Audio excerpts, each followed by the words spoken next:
Let me start by saying that China, in the South Asian context, be it India or be it other economies, is the elephant of in the room. So whenever we speak our economic development and others, China will be always there in the discussion in the room.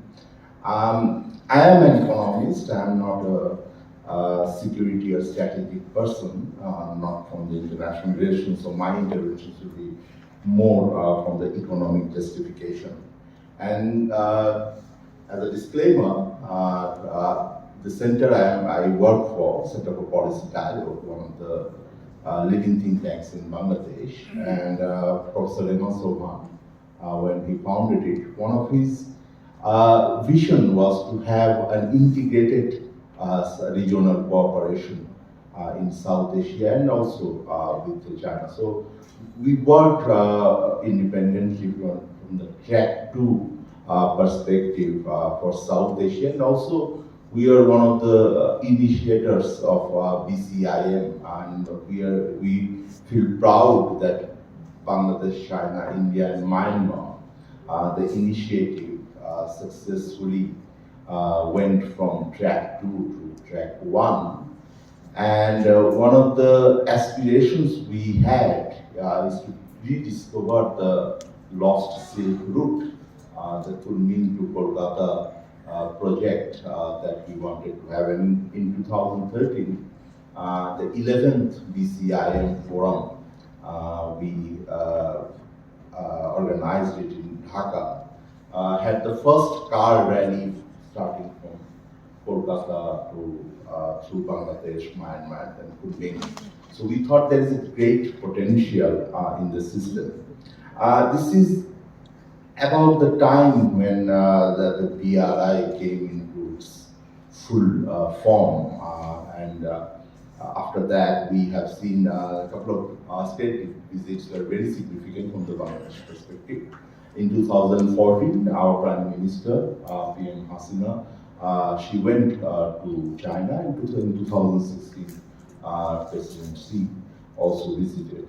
And if we look into the commitments made by the two top leaders, President Xi said that we agreed to elevate China-Bangladesh ties from comprehensive partnership of cooperation to a strategic partnership.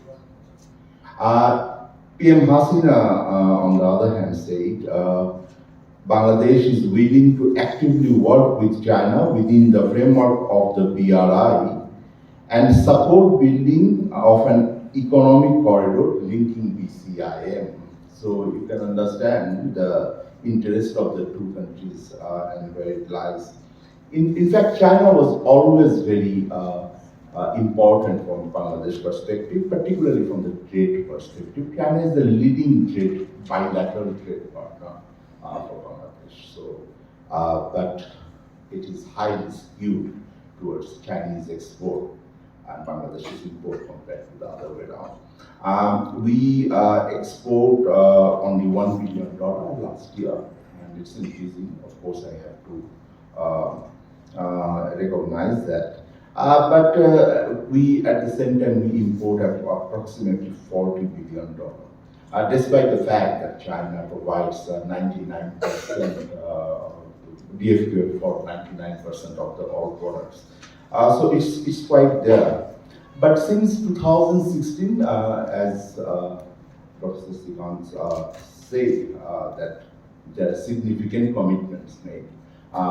The commitments made was approximately $40 billion, $24.5 billion in bilateral assistance for infrastructure, $13.6 billion in joint venture, $20 billion in loan agreement. Not all of them came into scene, but in 2016, China signed 8 projects that is worth $19.45 billion, including the Podha Bridge Rail project for $3.3 billion, coal power plant in Paira, $1.9 billion, digital connectivity, $1 billion, and the power grid strengthening project, $1.3 billion.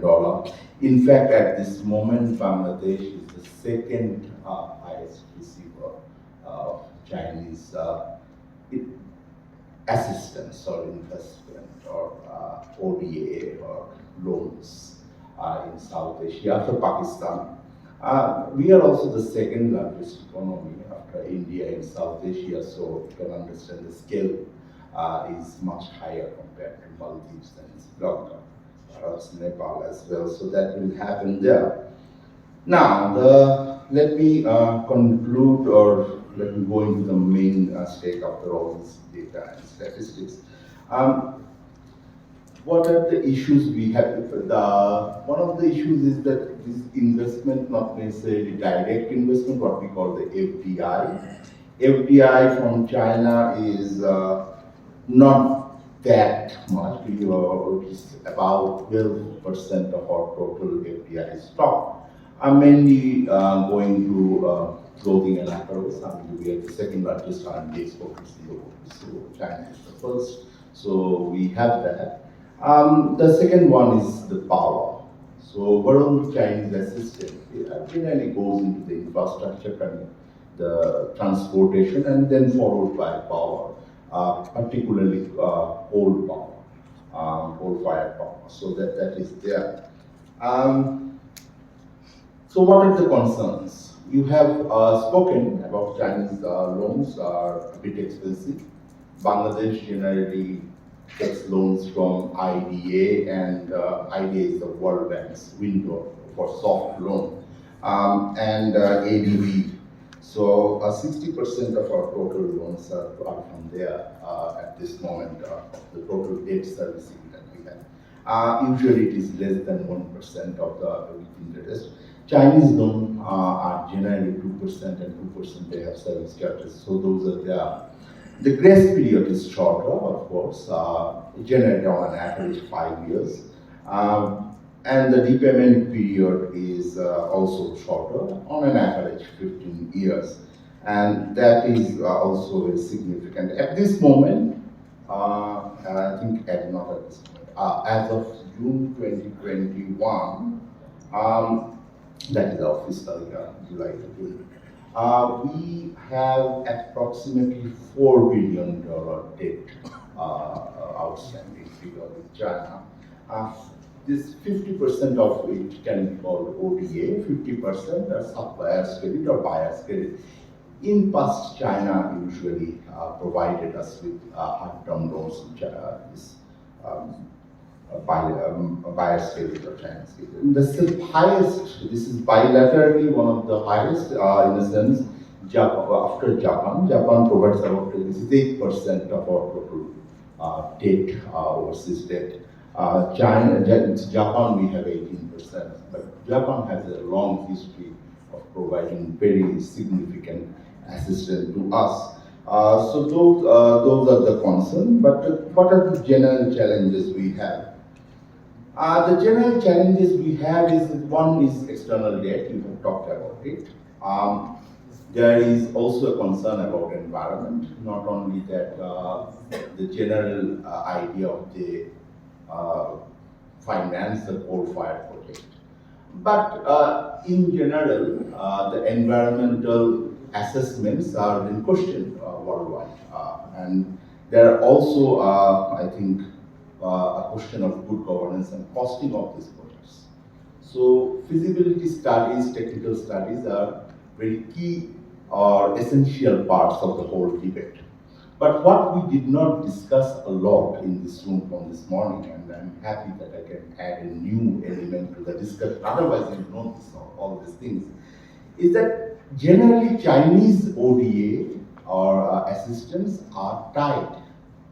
And we, from Bangladesh, Nepal, and others, low-income countries, low and middle-income countries, have fought a long way to untie aid.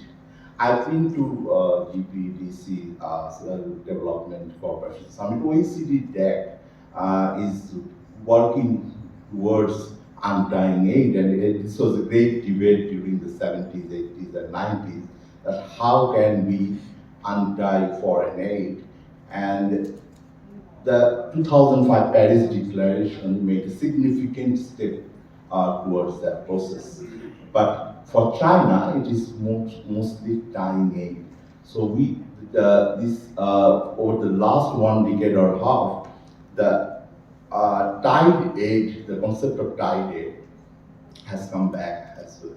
So even if you have an expensive loan, but if you can give or provide the contract in a competitive manner, then it is much easier to have a more financial viability.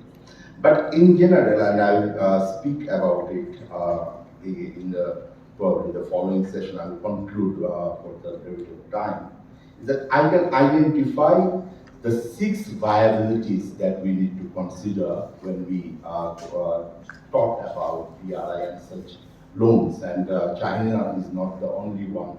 India is providing a lot of assistance. So for South Asia, as the recipient countries, Nepal, Bangladesh, probably Sri Lanka and others, these issues will come very strongly. And this is an element that we are also discussing a lot of South-South cooperation. So PRI falls under that larger umbrella.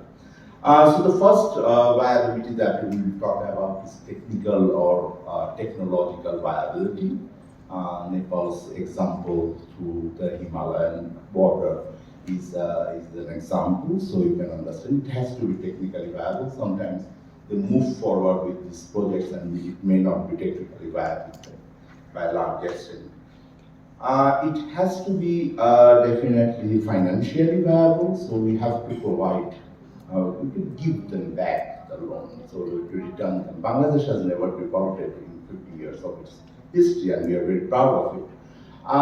The concern is that when we talk about financial viability, I'm also mentioning the third one, the economic viability, and I will explain, give you a little bit of hint of my thinking behind it. When you think about a project that has a much shorter grace period and the repayment period with the loan interest, you also have to think that this is something we have to pay back with dollars or foreign currencies. So there are 2 issues to be considered. One, the infrastructure should provide enough opportunity of economic activity so that we can actually generate government revenue and the government will have the ability to pay back the loan. This is number one. The second thing, that it should create enough opportunity to generate foreign exchange so that we can pay back with foreign exchange. So there is a challenge of dual mismatch, and this is exactly what happened in Asian financial crisis. Some of the projects can be viable, but we may not have enough foreign exchange to return. And when you have said 4%, 5%, oh, no, I have enough. So when we are talking about 4%, 5%, think about when we are going to pay them back, how much our foreign currency will depreciate. Bangladesh, giving example, we are celebrating a decade-long high growth.